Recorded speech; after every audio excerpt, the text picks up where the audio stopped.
कार्य उसकी दिनचर्या में, चाहे बच्चा हो चाहे जवान हो या जो कोई भी हो, सूर्य उदय के पहले रात्रि के चौथे प्रहर में ही जाग जाना चाहिए। अपने तो अर्धरात्रि के बाद ही जाग जाते हैं, चौथे प्रहर में प्रातः 4 बजे बिल्कुल जग जाना चाहिए। और जो 8-10 बजे तक सोता है वो कोई भी हो ब्रह्मचारी रह ही नहीं सकता, ब्रह्मचर्य रह ही नहीं सकता। वो स्वप्न दोष का शिकार होगा, वो नाना प्रकार की कुचेष्टाओं का शिकार होगा पक्का। क्योंकि बुद्धि को सत्य प्रकाश की तरफ प्रेरित करने वाले भगवान भुवन भास्कर हैं। वो पधार रहे हो, आप सो रहे हो सैया पे, आपकी आयु श्री कीर्ति बल सब नष्ट होगा। देखो ना जो 10-10 बजे तक सोते हैं, देखो ना उनसे बात करके देखो, एकदम ऐसा लगता है बुझा हुआ जीवन, कोई भागवतिक तेज उत्साह न वाणी में, न नेत्रों में, न तन में। क्या जीवन, मृत जीवन। सबसे पहला नियम लीजिए, जहां भी आपको ये शब्द सुनाई दे, आपका जीवन ब्रह्मचर्य ही अमृत है और आपका जीवन ब्रह्मचर्य ही नहीं मृत्यु है। ब्रह्मचर्य रहने के लिए आपको अपनी दिनचर्या सुधारनी होगी। प्रातः 4 बजे आपको उठना ही होगा, तभी आप ब्रह्मचर्य रह सकते हैं। अगर आप नहीं उठते तो आप देख लेना, इसका आध्यात्मिक प्रभाव पड़ता है। आप देखिएगा 3 बजे से लेकर के सूर्य उदय के तक अगर आप सोते हैं तो आपका स्वप्न दोष बढ़ेगा, आपका संयम बिगड़ेगा। अगर आप कोई ऐसी कुछ चेष्टाएं नहीं किए हैं तो स्वप्न दोष की संभावना ही नहीं होती। आप बाल्यावस्था से कुछ चेष्टाएं करते हैं, संयम विरुद्ध रहते हैं, तो आप ना चाहते हुए फिर सामर्थ्यहीन हो जाते हैं, ब्रह्मचर्यहीन हो जाते हैं। बहुत ध्यान दें, ये अध्यात्म में जैसे पूरा मकान बनने के लिए नींव मजबूत होना जरूरी है। चाहे जयखंड का बना लो आप, अगर नींव मजबूत है, नींव मजबूत नहीं तो फिर मकान ढह जाएगा। ऐसे ही ब्रह्मचर्य हर मार्ग की नींव है। चाहे जिस मार्ग में चलना चाहो, चाहे जिस संप्रदाय में चलना चाहो, चाहे लौकिक मार्ग हो या पारलौकिक, आपका ब्रह्मचर्य नींव है जीवन की। इसको मनोरंजन मत समझो। कैसी तुम्हारी दुर्बुद्धि, अपने हाथ से तुम अपना नाश करते हो। कैसी कैसी दुर्बुद्धि जागृत हो गई, सावधान। पूज्यपाद बाबा कह रहे हैं, जब प्रातः काल उठो, कोई भी हो, अगर थोड़ी भी आस्तिकता है तभी तो ब्रह्मचर्य की भावना आप धारण करोगे। तो उठकर पहला कार्य प्रभु का स्मरण। अपने तो प्रभु के स्मरण की सरसता प्राप्त करने के लिए पहले तो गुरुदेव और भक्तों का स्मरण, फिर प्रभु को। मोरे मन प्रभु से विश्वासा, राम ते अधिक राम कर दासा। भक्त सुमिरन से भगवान बहुत जल्दी प्रसन्न हो जाते हैं। हरि को निज यस्ते अधिक भक्तन यस पर प्यार। सबसे पहले महान भक्तों का स्मरण, उनसे हमें सामर्थ्य प्राप्त होती है। जब उनका स्मरण करते हैं तो उनकी भजन शक्ति, उनकी कृपा शक्ति हमको बल देती है। हमारी दिनचर्या परम पवित्र और शास्त्र सम्मत होती है। फिर बिना, जैसे आजकल वो चल पड़ा है चाय काफी, बाबा मना करते हैं, ये दिनचर्या ब्रह्मचारी की नहीं होती कि आप सुबह उठे चाय पिए फिर सो। नहीं, हाँ, जल के लिए आयुर्वेद में सिद्धांत है, बिना कुल्ला वो मंजन किए आप जल पिए तो जो मुख में, वो आपके उदर को साफ करेगा जाके, आपके उदर को रोग रहित करेगा जाके। अधिक से अधिक पानी, अधिक से अधिक। अगर उल्टी हो जाती तो और अच्छा होता है। जैसे आप पिए 2-4-10 कदम पहले आपको उल्टी लगे, अगर उल्टी कर दिया तो बहुत अच्छा हुआ, क्योंकि पित्त और सब गर्मी निकल गई, नहीं हो रही, पच गया है। फिर इसके बाद आप शौच स्नान आदि क्रिया कीजिए। फिर पवित्र जब शरीर हुआ तो जैसे भजन आवश्यक है वैसे व्यायाम आवश्यक है, वैसे प्राणायाम आवश्यक है। वैसे आपको 2 किलोमीटर दौड़िए, कुछ शारीरिक ऐसा व्यायाम, कुछ ऐसे भी व्यायाम करते हैं। ये कोई व्यायाम पैर से करें, ये कोई व्यायाम का मतलब पसीना निकले शरीर से, आपके शरीर को 1-2 किलोमीटर दौड़िए। ब्रह्मचारी बनना है तो ब्रह्मचर्य पचाने के लिए भी तो चाहिए ना। अब आधा घंटा पद्मासन, 30 मिनट कोई बहुत नहीं होता। बैठ करके आप प्राणायाम, अनुलोम विलोम, जो आजकल शिक्षाएं भी दी जाती है इसकी, आप उसको कीजिए। आसन पे बैठिए, आपका शरीर स्वस्थ रहेगा। फिर अगर आप विद्यार्थी हैं तो जैसे हम शास्त्र स्वाध्याय करते हैं उसी भावना से आप विद्यार्थी, आप देखो अगर स्मृति आपकी प्रवीण ना हो तो बताना। परम पवित्र विचार वाला, परम पवित्र आहार वाला, परम पवित्र जब आपकी चेष्टाएं, तब इस महान शक्ति को धारण किया जाता है। ऐसे थोड़ी होता है। बड़े बड़े महापुरुषों से मिल मिलकर रो रो कर प्रार्थना करके आप बताइए, उपाय बताइए जिससे हम अपने साधन संयम को नियमित संयम में रख सके, ऐसे भाव से चल सके। आपको तो बिना किसी प्रयास के सुनने को मिल रहा है महापुरुषों की बातें। बिल्कुल समझ, आप रह के देखिएगा, एक नवीन उत्साह। और हारिएगा नहीं। आपने यदि गलत संस्कार बना लिए तो हारिए मत। कुछ समय तक बिना चाहे वो अभ्यास आपको गिराएगा, लेकिन आप बिल्कुल नियम संयम में दृढ़ रहिए, धीरे धीरे शांत हो जाएगा। ये आप धीरे धीरे शांत हो जाएगा। अब आपकी दिनचर्या में दो प्रकार के ब्रह्मचर्य, एक आजीवन ब्रह्मचर्य, तो वैरागी का तो आजीवन ब्रह्मचर्य होता है। जो प्रवृत्ति गृहस्थ मार्ग में, उनका संयम का होता है। शास्त्र संयम के अनुसार बर्ताव करे तो उसका जीवन बड़ा सुखमय जाएगा। केवल मन के अनुसार चलने पर कि आप गृहस्थ हैं तो आपके लिए छूट नहीं। देखो, परम ब्रह्मचारी भीष्म जी अपहरण करके स्वयंवर में जीत कर जबरदस्ती राजकुमारी, वो एक राजधर्म है, मैं ले जा रहा हूं राजकुमारियों को महाराज विचित्रवीर के लिए हस्तिनापुर के सिंहासन पर आरूढ़ है, जिसकी ताकत हो छोड़ा, वो राजाओं का है। अंबा ने तो अस्वीकार कर दिया कि या तो आपने अपहरण किया, आप स्वीकार कीजिए, नहीं तो मैं हूं दो जो। अब वो संयम को भूल गए। महाभारत प्रसंग में है, राजा क्षमा रोग हो गया और मृत्यु को प्राप्त हो गए। बहुत सावधानी। ऐसा नहीं कि आप गृहस्थ में हो तो आप, ये कोई आपके लिए धर्म नहीं है। धर्म संतान उत्पत्ति, भगवान की सृष्टि पूजा के लिए, वो भी संयम भगवत भाव में स्थित रहते हुए। ये मनुष्य जीवन ऐसे बर्बाद करने के लिए नहीं मिला है मनमानी आचरण। यदि सत्संग नहीं सुनते, शास्त्र स्वाध्याय नहीं है, आस्तिकता नहीं है, तो चाहे स्त्री शरीर चाहे पुरुष शरीर हो, पशुता रहती है। क्या जीवन है? वीर, प्राण, मन, इन तीनों का परस्पर घनिष्ठ संबंध है। एक भी स्थिर हो जाए तो तीनों स्थिर हो जाएंगे। ब्रह्मचर्य ठीक, मन एकाग्र और प्राण सूक्ष्म।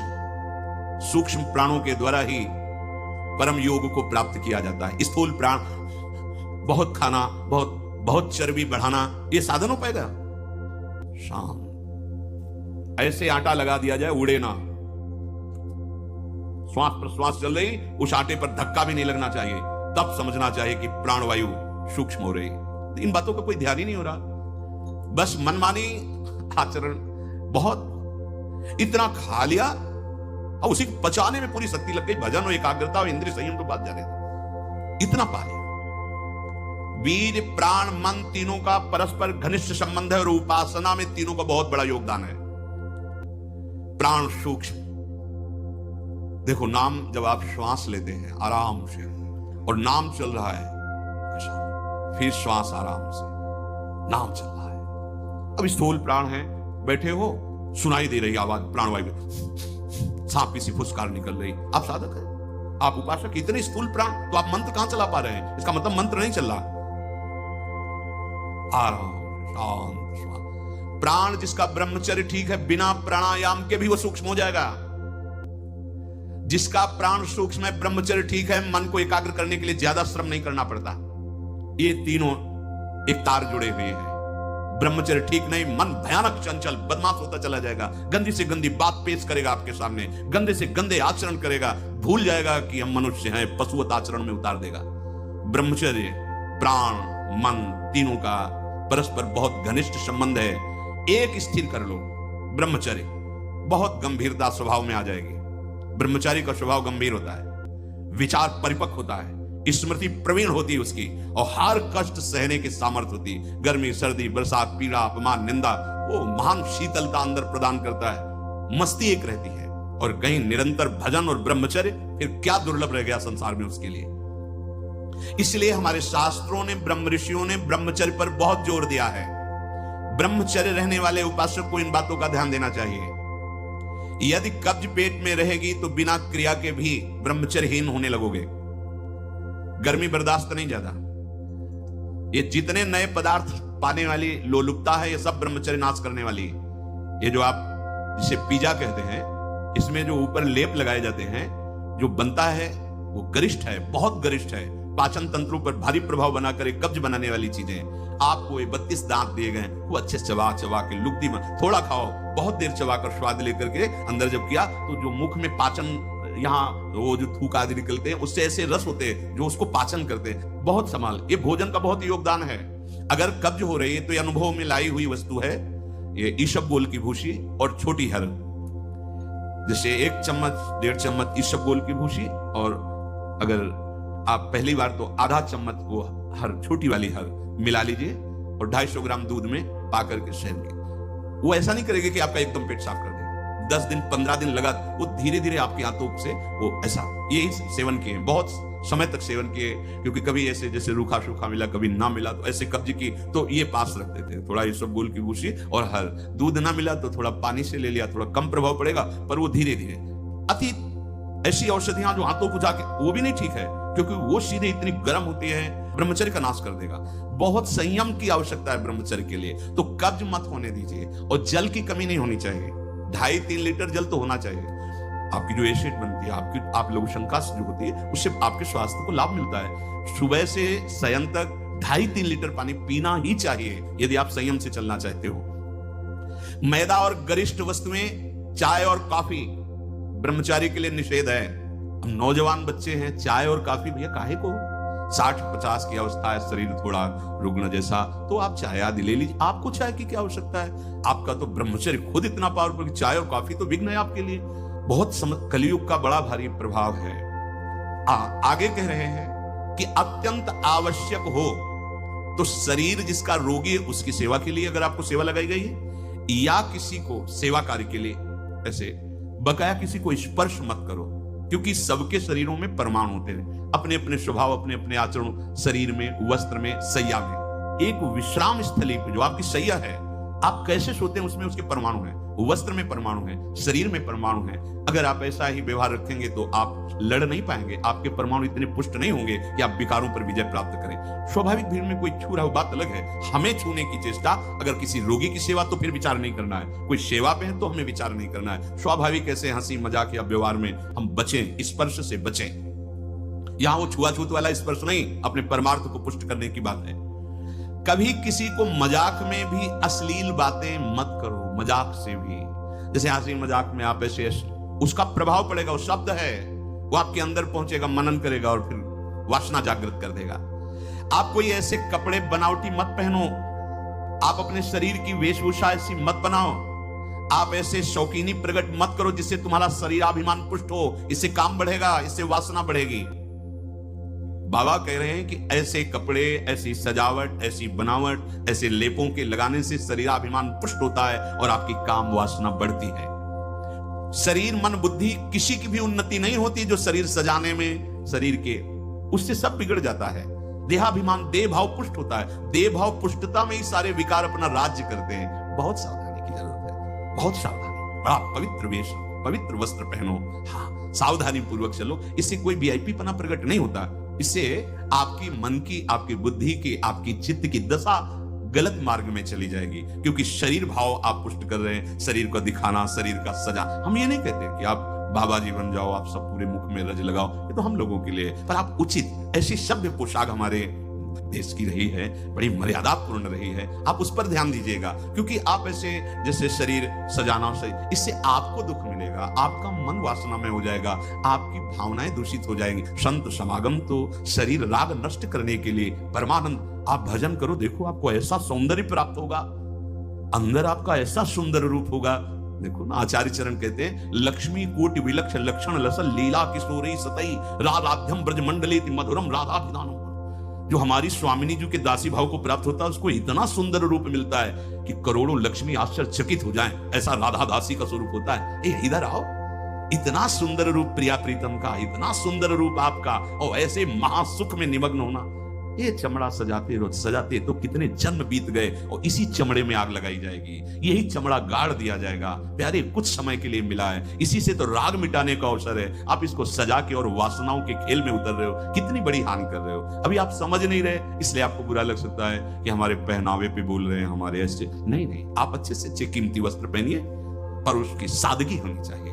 आप अच्छा पाइए, आप अपने उचित शरीर का श्रृंगार कीजिए। सुंदर मनुष्य शरीर मिला है, देखो, जो पशु श्रृंगार करने योग्य नहीं, वो तुमसे भी सुंदर होते हैं। कैसी रंग बिरंगी है उनके सब बाल, और देखो सब एकदम सुंदर, भगवान रचा, उन्होंने रचना की है, तो आपके तो हाथ हैं, आप अपना, पर उतना जिससे आपका हृदय मलिन होकर वासनाओं के प्रवाह में न बह जाए, या हमारे को देखकर किसी के हृदय में ऐसा गंदा भाव ना आ जाए। दोनों, अपने को बचाओ और दूसरों को भी। जो तुम्हारे मन में काम भाव पैदा कर दे, ऐसे पदार्थ मत पाओ। अनुभव करो, भोजन पाते हो, पाने के बाद भजन में मन लग रहा है या वासना में जा रहा है? वासना में जा रहा तो क्यों जा रहा है? क्या आज नया पदार्थ पाया, और उस पदार्थों को जीवन भर के लिए छोड़ दो। अनुभव करो, जब कभी किसी साधु को पवाना हो तो नाम कीर्तन करना, कोशिश करना कि आपका चिंतन भी भागवतिक हो, क्योंकि उसका प्रभाव पड़ता है। आप जो बनाते हैं उसका प्रभाव पड़ता है, एकदम शीशे की तरह अंतःकरण हो जाता है, एक एक बात दिखाई देती है। तो जिन पदार्थों के पाने से, जैसे प्याज लहसुन मना किया जाता है, ये वैसा निषिद्ध नहीं कि जैसे मांस आदि, ऐसा ये तमोगुण पैदा करके वासना प्रवृत्ति को बढ़ाता है, इसलिए मना किया गया कि अगर आपको दीक्षा लेनी है, आपको भजन मार्ग में चलना है तो रोकना पड़ेगा। ये निद्रा, आलस्य, प्रमाद, तामस, क्रोध, वासना इसको प्रकट करने वाला है, इसलिए संतों ने इसको निषेध कर दिया। नहीं तो इसकी उपज बड़ी पवित्र सी, जैसे जहां आलू पैदा होती है वहीं पैदा होता है, भूमि में तो होता है, और उसका प्रभाव जैसे तुलसी के पत्ता पास में गांजे का पेड़, वो भी तो ऐसी जगह मिलेगा, लेकिन वो प्रभाव तमोगुण पैदा करके व्यसन हो गया। तुलसी जी परम पावन भगवत अनुराग बढ़ाने वाली बन गई। और कोई भी सुगंधित पदार्थ जब तक प्रसादी न हो तो शरीर में नहीं लगाना चाहिए, इसका प्रभाव पड़ता है, रजोगुण पैदा करके भोग वासना प्रकट करता है। श्री जी को अर्पित तो भक्ति हो गई हमारी श्री जी की श्री अंग की गंध है, या औषधि के लिए आप ले सकते हैं। नियमानुसार व्यायाम, भोजन उतना जो पच जाए। अगर आपको शाम टाइम लगता है कि खट्टी डकार आ रही, पचा नहीं, तो फिर बैठने की जरूरत नहीं, उपवास करो, दूसरे दिन पाना, कोई मर थोड़ी जाओगे, आपकी हाथों को थोड़ा विश्राम मिला। प्रतिदिन सोते समय दांतों की सफाई करके सोएं। आपके दांत ठीक होने चाहिए, क्योंकि आप अच्छे से चबाएंगे तब आपकी पाचन शक्ति ठीक होगी। 2 बार स्नान ब्रह्मचारी को अत्यंत आवश्यक है। और यहां पेट में ठंडा ठंडा जल, ऐसे यहां तो कई बार जल डालिए, जैसे ऊपर स्नान किया, फिर आधे यहां नाभि से लेकर 10 कमंडल कम से कम, ऐसे आराम आराम से आपके ब्रह्मचर्य की बहुत पुष्टता होगी और आपकी गर्मी शांत होगी। रात्रि के समय सोते समय विचार कीजिए, आज हमसे कौन सा विचार, कौन सी चेष्टा ऐसी गलत हुई जो नहीं होनी चाहिए, और उसको नियम लेकर दूसरे दिन से ना होने पावे। आप खुद विचार कीजिए। मांस और शराब और कोई भी नशा, ये तो कहीं प्रवेश ही नहीं है, पर धोखे से भी कभी बिल्कुल नहीं। ब्रह्मचर्य रहना है, भगवत प्राप्ति करना है, तो आप वृत्ति भगवदाकार है। वो खेल खेले, उनकी बात अलग है, महापुरुषों की तो 10 तोला जहर भी खा के पचा जाते हैं ऐसे संत हुए।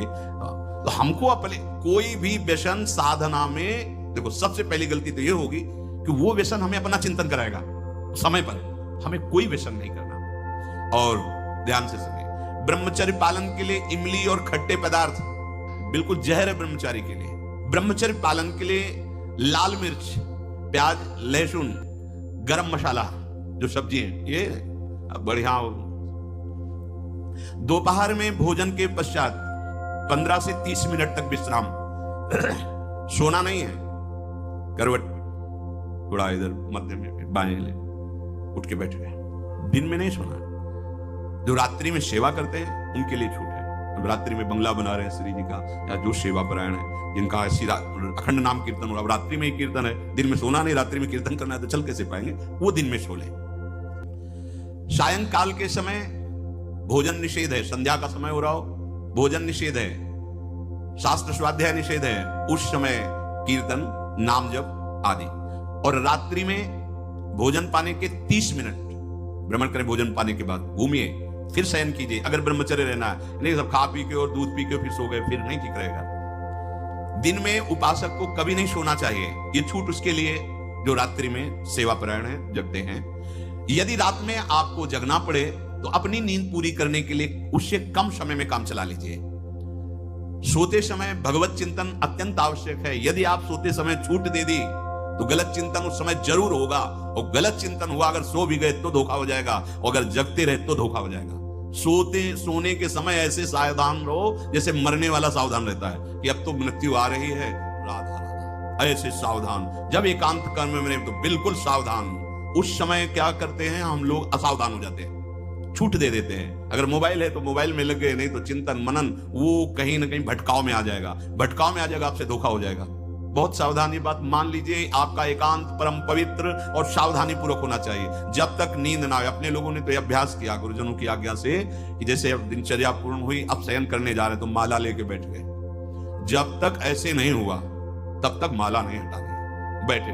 जब लगा कि अब बस सो ही जाएंगे, कभी कभी माला छाती में रखे ही सो गए, फिर जगह फिर शुरू हो गया।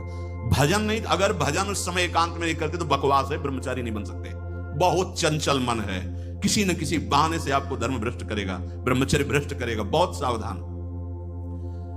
उपन्यास, अश्लील पुस्तकें अब बाबा के समय तो मोबाइल नहीं चला था ना, नहीं तो वो भी लिख देते। ये कभी ना पढ़े, ऐसी कोई बातें ना पढ़े, ऐसे कोई दृश्य ना देखे। ब्रह्मचर्य जो साधना है, इसमें व्यर्थ समय नष्ट करने वाला ब्रह्मचारी नहीं रह सकता। आप अपने कार्य में रत रहिए, कार्य से विलग हैं, तो आपका चिंतन ब्रह्मचर्य की पुष्टता के लिए भगवत चिंतन, महापुरुषों के चरित्रों का चिंतन, इससे आपकी बुद्धि प्रवीण होगी और आपके अंदर जो मनोवासनाएं हैं उनका नाश होगा। फिल्म, सिनेमा, नाटक देखने वाला कभी ब्रह्मचारी बन ही नहीं सकता। अब देख